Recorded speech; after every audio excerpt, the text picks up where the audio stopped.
계속해서 산상수훈의 말씀을 이어가고 있는데, 산상수훈은 이 무리들 가운데에서 제자들을 산으로 부르시고, 그리고 제자들이 산 아래에서 어떻게 살아가야 되는지 이 제자들의 삶을 말씀하시는 내용이 산상수훈입니다. 산상수훈을 한마디로 요약하자면 다르게 사는 것, 구별되게 사는 겁니다. 남들을 도울 때도 오른손이 한 것을 왼손이 모르게 하래요. 그럴 수가 있나 싶은데, 세상은 오른손이 한 것을 내가 했다고 손을 드는데, 예수님의 사람들은 세상 사람들과 다르게 오른손이 한 것을 왼손이 모르게 하고, 남들이 나에게 겉옷을 달라고 하면 속옷도 벗어줘야 되고, 큰일입니다. 오리를 가자 그러면 아예 심리를 같이 가라. 세상 사람들과 다르게 사는 것, 이것이 제자의 삶이다, 이렇게 말씀합니다.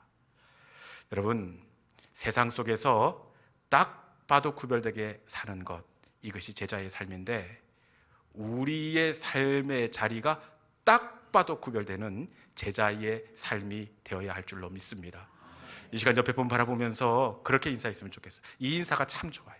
당신은 딱 봐도 하나님의 사람입니다. 이렇게 한번 인사해 볼까요? 자, 시작. 당신은 딱 봐도 하나님의 사람입니다. 네, 할렐루야. 네, 우리가 직장에서도 학교에서도 딱 봐도 하나님의 사람입니다. 이렇게 인정함 받을 수 있는 주님의 제자들이 될 수 있기를 주님의 이름으로 축원합니다. 지난주에 우리는 이 산상수훈의 첫 번째 복을 나누었습니다. 첫 번째 복은 어떤 복입니까? 심령이 가난한 자는 복이 있나니. 이 심령이 가난하다는 원어적 의미를 보니까 이 벼랑 끝에 서 있는 너희는 복이 있다. 여러분, 아래는 청길 낭떠러지, 이 벼랑 끝에 까치발을 하고 벽을 붙잡고 달달달달달달 떨고 있는 너희는 복이 있다, 이렇게 말씀합니다. 여러분, 이게 복입니까? 누가 봐도 이 자리는 공포의 자리고 두려움과 염려의 자리입니다. 그런데 우리 주님께서 벼랑 끝에 서 있는 너희는 복이 있다, 그것은 그 뒤에 천국이 너희의 것임이요. 이 천국 때문에 그래요. 이 천국은 벼랑 끝에 서 있다고 그러니까 벼랑에 떨어져서 가는 천국 아닌가, 이렇게 생각할 수 있는데, 이 천국은 다름 아닌 하나님의 통치, 하나님의 영이 임하시는 자리가 바로 벼랑 끝입니다. 천국입니다. 여러분, 벼랑 끝에 서 보셨습니까? 저도 여러 번 벼랑 끝에 서 봤는데, 벼랑 끝에 서면 일단 하나님 앞에 납작 엎드리게 되어 있어요. 저는 왜 이런 기도가 나온지 모르겠는데, 하나님 어떻게 하시려고 그래요? 겁이 나 죽겠습니다. 하나님, 겁이 나 죽겠습니다. 그리고 하나님의 은혜가 아니고는 한순간도 살 수 없습니다. 하나님 앞에 항복합니다. 그런데 하나님은 이때 천국, 하나님이 일하기 시작하신다는 사실입니다. 여러분, 벼랑은 끝이 아니라 하나님의 일하심이 시작하는 출발의 자리가 되는 줄로 믿습니다. 이 설교를 하고 난 다음에 지난 주 중에 목사님, 제가 벼랑 끝에서 임하시는 하나님의 은혜를 경험했습니다, 이 이야기를 조심스럽게 하는 자매를 만나게 되었습니다.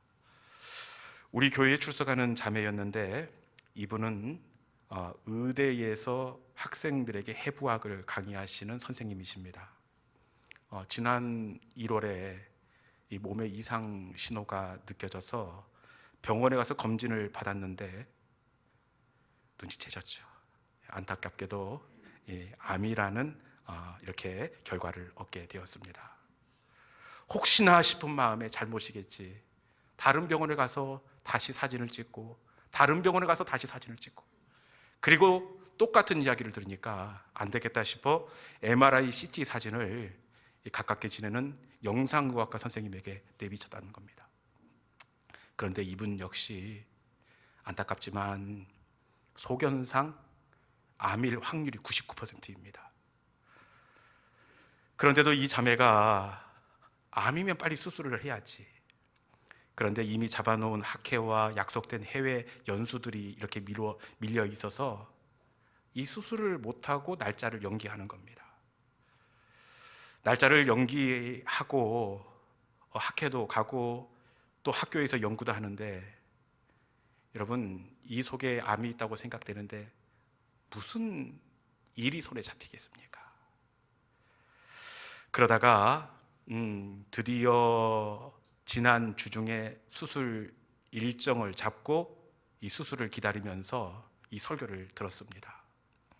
벼랑 끝에 서 있는 너희는 복이 있다. 이 자매의 이야기 같잖아요.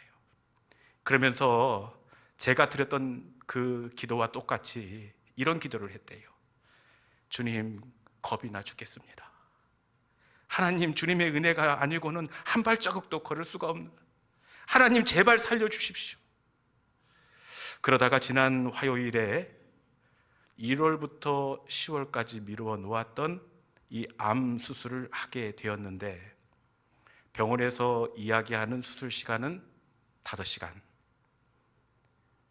이 자매가 마취하고 이렇게 스르륵 잠이 드는데 꼼짝없이 죽었다, 그렇게 생각을 하고 이렇게 마취에 들어갔습니다. 그런데 병원에서 이야기하는 시간이 5시간인데 예정되었던 시간보다 훨씬 빨리 마취해서 깨는 겁니다. 여러분, 이러면 반갑겠습니까? 아니면 더 불안하겠습니까? 불안합니다. 불안해요. 왜냐? 1월 달부터 10월 달까지 수술을 미뤄놓고 이 암이 속에서 커졌다고 생각을 했을 때예요. 그래서 뭔가 사단이 나서 그냥 급하게 이렇게 처치를 했나? 불안한 마음이 분명하게 들었을 것입니다. 그런데 수술을 담당하시던 의사 선생님 말씀이 분명히 암이라고 진단을 하고 수술도 암 수술로 준비를 해서 환부를 열었는데 어떻게 된 것인지 암이 아니라 단순 종양으로 다시금 판명이 났다는 겁니다. 수술을 집도하는 의사 선생님도 놀라고 본인은 더 놀라고. 여러분, 할렐루야입니까? 그래서 아무것도 아닌 것처럼 간단하게 처치만 하고 이렇게 치료를 마무리하게 되었다는 겁니다. 아마 수술 집도하시는 선생님은 이 검사하시는 분들이 검사를 잘못해서 이런 결과가 나왔다, 이렇게 말씀할지도 모릅니다. 저는 검사를 잘못했든지 어땠든지 간에 제 믿음은 그래요. 하나님께서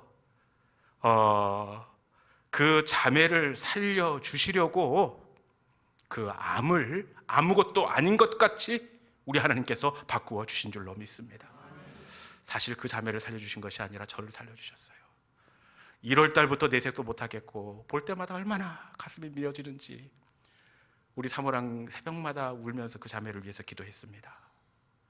여러분, 저를 살려주시고 우리 교회를 우리 하나님께서 살려주신 줄로 믿습니다. 저는 우리 교회가 계속해서 살아계신 하나님의 은혜와 이적과 기사와 표적이 나타나는 복된 교회가 될 수 있기를 주님의 이름으로 축복합니다. 이것을 기대할 수밖에 없는 게, 여러분, 우리 교회가 어떻게 출발했습니까? 우리 노일순 권사님 그 기도방에서부터 우리 교회가 출발을 했습니다. 교회 초창기부터 그 권사님을 통하여 능력과 치유와 신유의 은사가 나타났던 교회입니다. 여러분, 그 전통이 이어져서 우리 교회가 벼랑 끝에 선 사람들이 하나님의 은혜를 경험하고, 아멘입니까? 아이를 못 낳는 가정의 태의 문이 열리고 건강의 문제가 해결되고 영적인 문제도 해결되는 하나님의 일하심을 경험하는 복된 교회가 될 수 있기를 주님의 이름으로 축원합니다. 오늘 말씀은 팔복의 두 번째 이야기입니다. 이 두 번째 복, 첫 번째는 심령이 가난한 것, 이게 복이다 말씀하시는데, 두 번째 복, 기대는 하지 마십시오. 우리 예수님이 늘 그렇습니다. 우리 예수님이 말씀하시는 제자들이 받을 두 번째 복, 어떤 복이라고 말씀하시느냐? 우리 마태복음 5장 4절에 있는 말씀 같이 한번 읽어보겠습니다. 자, 시작. 애통하는 자는 복이 있나니 그들이 위로를 받을 것임이요. 아멘. 여러분, 누가 복이 있다 이렇게 말씀하십니까? 애통하는 자가 복이 있다. 느낌적으로 봐도 이 복 별로 안 받고 싶지 않습니까?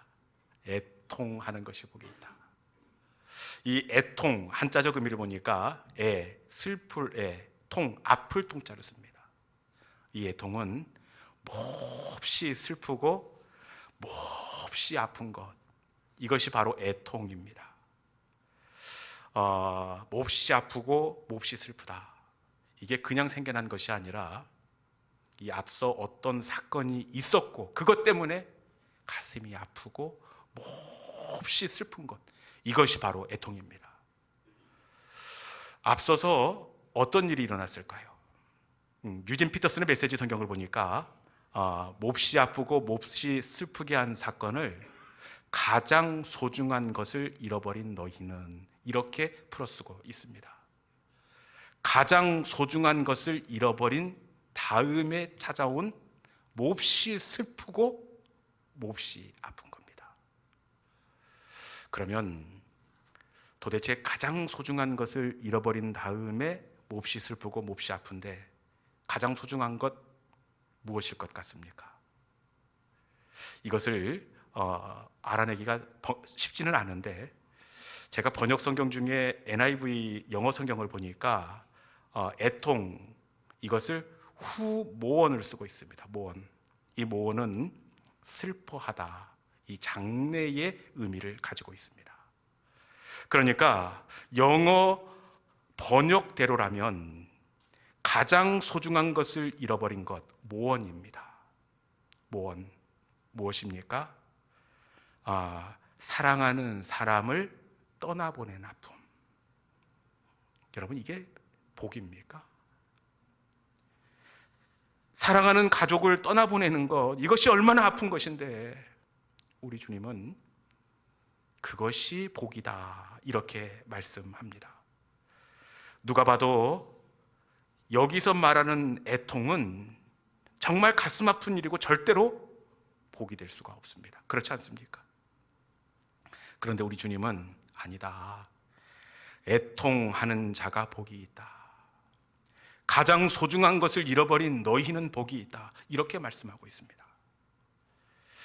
도대체 왜 예수님은 애통하는 것, 가장 소중한 것을 잃어버린 것이 복이 있다, 이렇게 말씀하고 있는 것일까요? 그것은 뒤에 이어지는 말씀 때문인데, 애통하는 자는 복이 있나니, 그리고 그 뒤가 어떻게 되어 있습니까? 위로를 받을 것이며, 애통하는 자는 복이 있나니 위로를 받을 것이며, 그것은 우리 주님의 위로가 있기 때문입니다. 다른 번역 성경에 보니까 애통하는 자는 복이 있나니, 그리고 가장 소중한 품에 안기기 때문이다, 이렇게 풀어쓰고 있습니다. 애통이 복이 될 수 있는 것은 애통으로 인해 주님의 품에 안길 수 있기 때문입니다.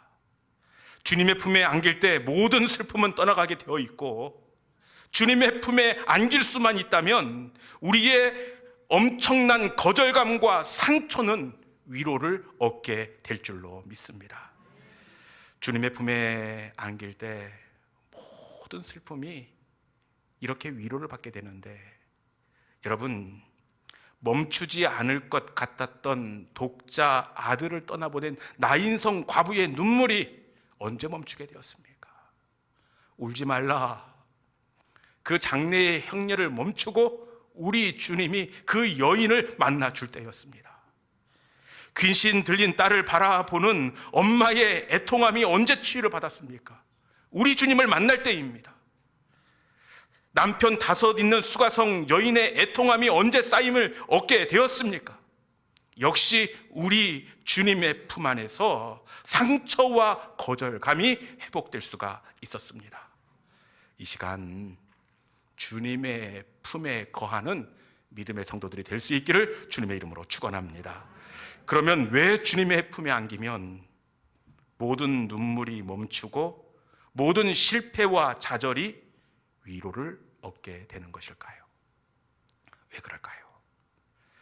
우리 주님을 만난 사람들은 그 어떤 슬픔도 위로를 받고 그 어떤 눈물도 이렇게 격려를 받게 되는데, 우리 주님 앞에 서면 왜 그 모든 슬픔이 끝나고 위로와 격려가 시작되느냐?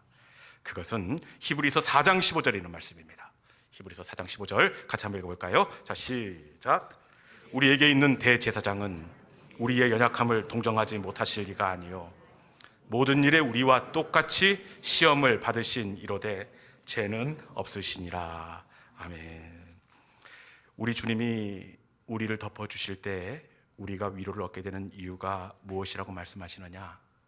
말씀해 보니까 우리와 똑같이 시험을 받으신 이로되, 우리와 똑같이 시험을 당하신 예수님이기 때문에 그렇습니다.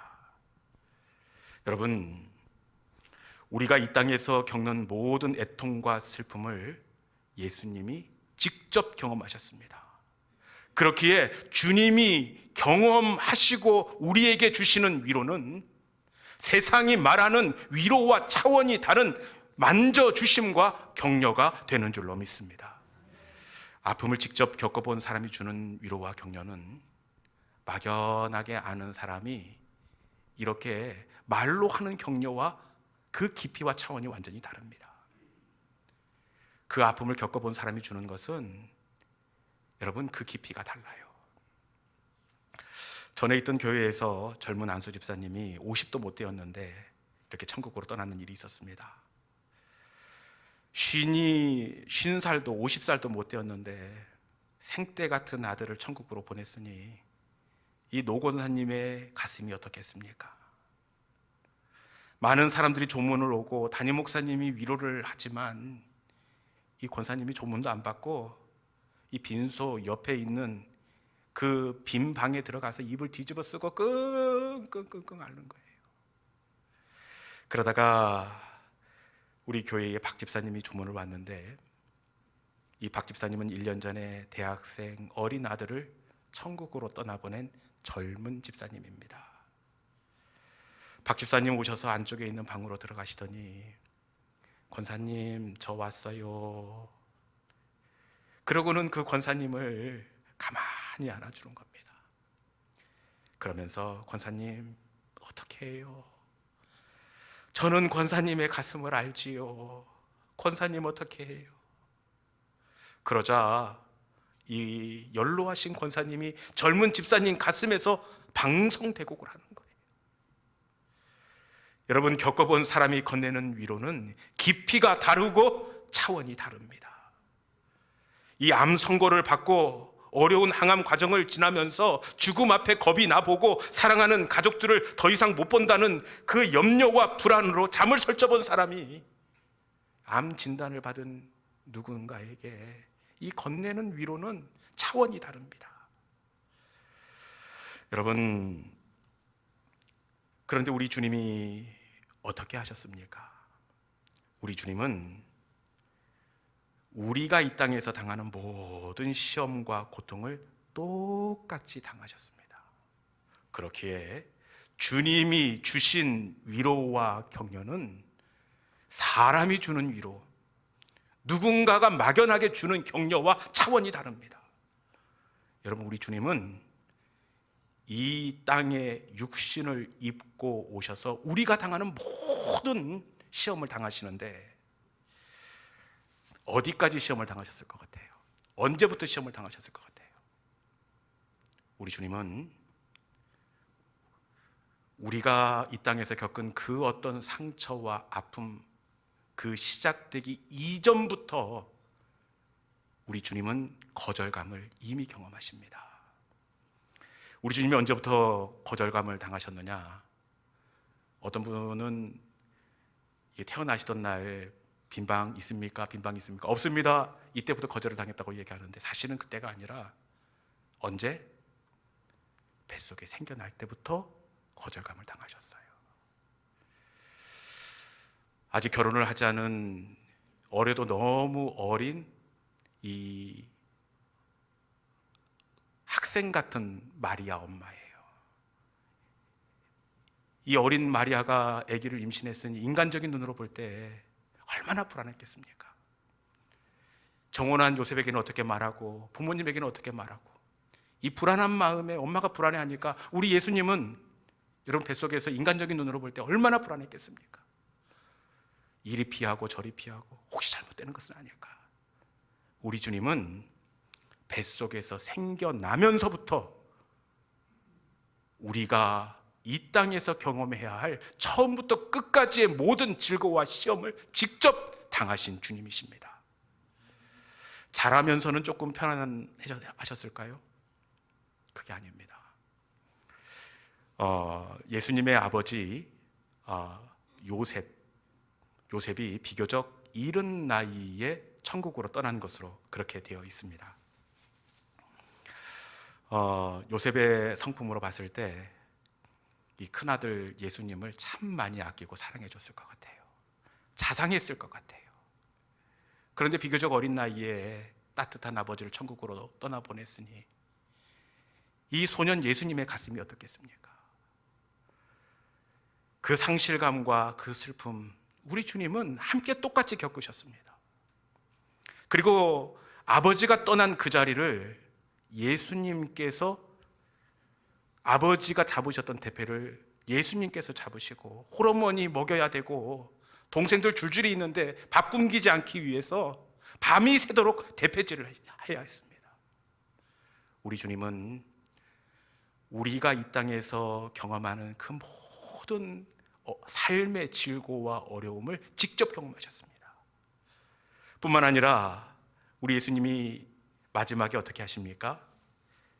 믿었던 사랑하는 제자 가룟 유다에게 배신을 당하셨습니다. 그리고 심지어 마지막 십자가 앞에서는 어머니보다 본인이 천국으로 먼저 앞서야 하는 어머니를 놓고 떠나는 그 아픔과 고통을 직접 겪으셨습니다. 우리 주님은 우리와 똑같이 시험을 당하셨습니다. 그렇기에 우리 주님은 우리의 연약함을 동정하지 못하실 이가 아니요, 우리의 모든 연약함을 이해하시고 동정하시고 능히 도우실 수 있는 위로의 주님이 되시는 줄로 믿습니다. 우리 주님은 돌아가신 아버지를 대신해 밤을 새워 받기에 가정을 위해 밤을 새우며 일하는 나의 마음을 진짜로 공감해 주십니다. 뱃속에서부터 거절당하시고 믿었던 사람에게 배신당해 받기에 내가 친구로부터 당한 상처와 그 배신의 깊이를 우리 주님은 진짜로 알고 계시고 이해해 주십니다. 위로는 주님의 품에 안기는 겁니다. 주님의 품에 안길 때 우리의 모든 아픔은 치유되고 모든 상처에는 새살이 돋아나게 되어 있습니다.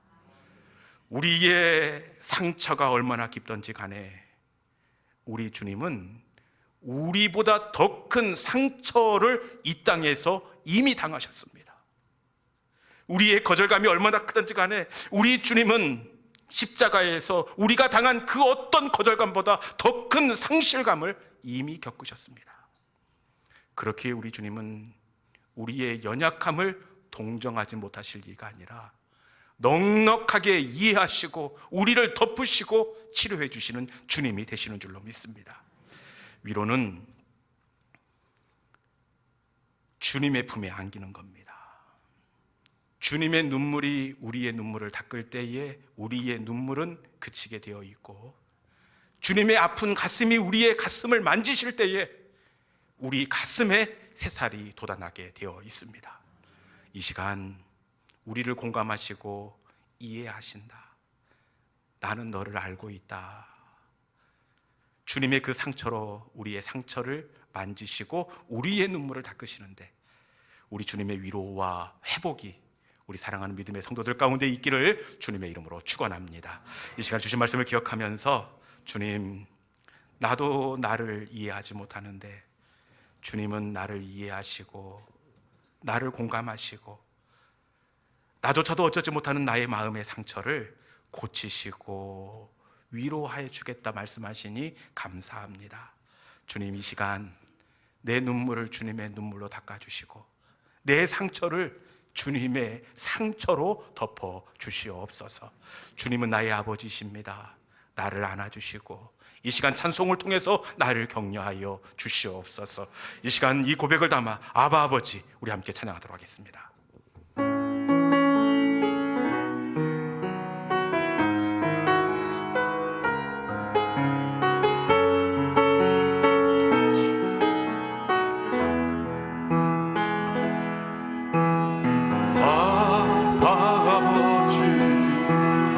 아바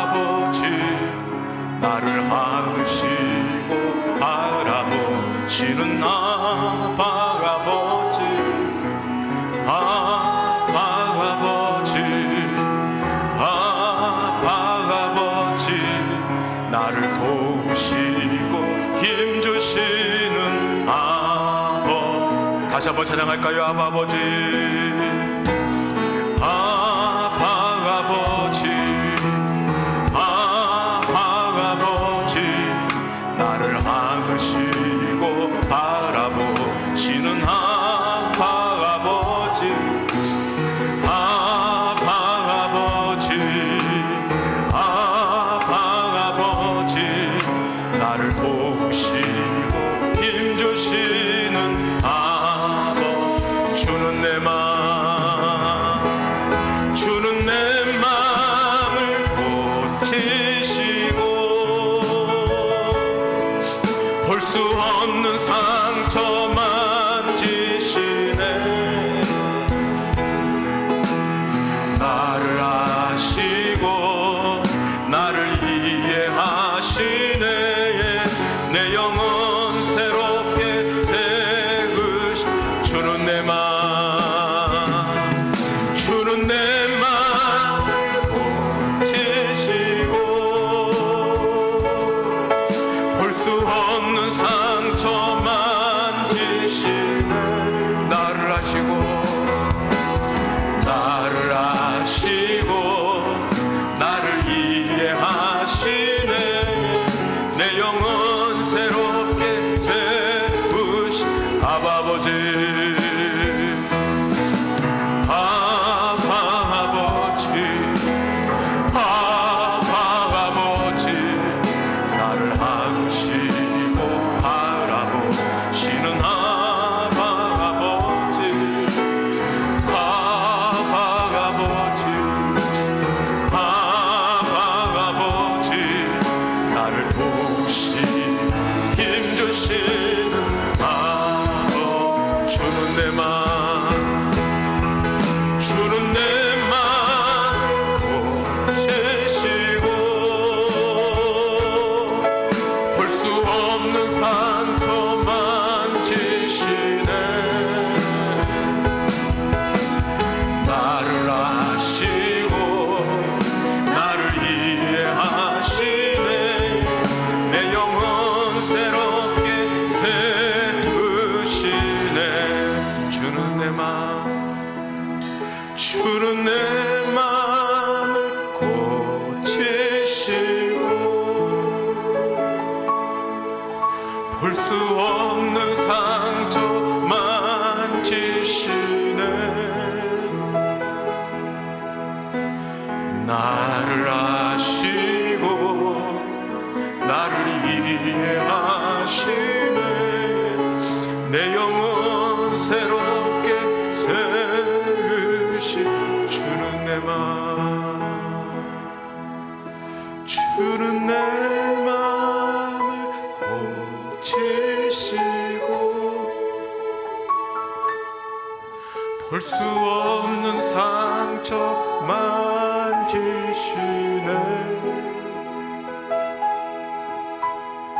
나를 아시고 나를 이해하시네. 내 영혼 새롭게 세우시네. 나를 아시고 나를 아시고 나를 이해하시네. 내 영혼 새롭게 세우시. 다시 한번 고백할까요? 나를 아시고 나를 아시고 나를 이해하시네.